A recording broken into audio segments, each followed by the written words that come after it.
আসসালামু আলাইকুম। সবাই কেমন আছেন? অনেক দিন হচ্ছে ব্লগ দিচ্ছি না।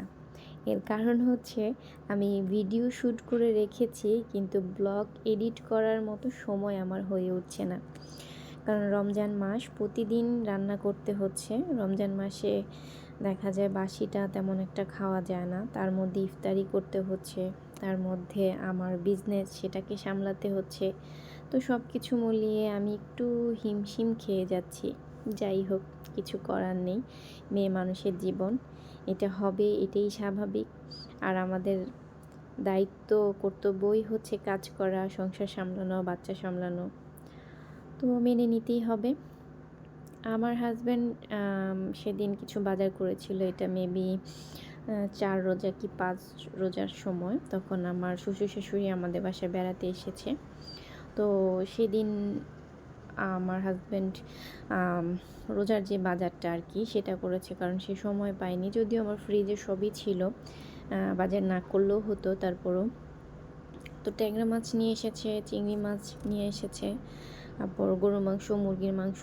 তো আমার যে হেল্পিং হ্যান্ড আপা আছে, ওনাকে আমি বলেছি মুরগিটা কেটে দিতে, উনি মুরগি কেটে দিয়েছে। আর মাছগুলোকে আমি জাস্ট ভাগ করে ফ্রিজে রেখে দিয়েছি, কারণ এখন কাটার মতো সময় নেই। তো যখন আবার রান্না করব তখন এক প্যাকেট করে বের করে আপাকে দিলে আপা কেটে দিবে। আমি আবার মাছ কাটতে পারি না। মুরগিটা মোটামুটি কাটতে পারলেও মাছটা তেমনভাবে কাটতে পারি না। তো আমি সবগুলো নিজের হাতে একটু ধুয়ে ক্লিন করে তারপর প্যাক করে করে ফ্রিজে রেখেছি। তো রান্না করার জন্য শুধু নিয়েছি হচ্ছে গরুর মাংস রান্না করব, এর জন্য। এর সাথে তো ইফতারি বানাতে হবে, কারণ শ্বশুর আছে, সেদিন একটু বেশি চাপ। তো তার পরের দিনই কিন্তু আবার আমি আমার ভাসুর, উনি দেশের বাহির থেকে বাংলাদেশে চলে এসেছে একেবারে।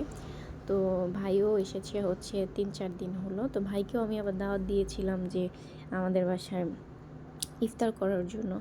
তো সেটার একটা প্রিপারেশন নিতে হবে। সব কিছু মিলে আমার উপর প্রচণ্ড প্রেশার আর কি।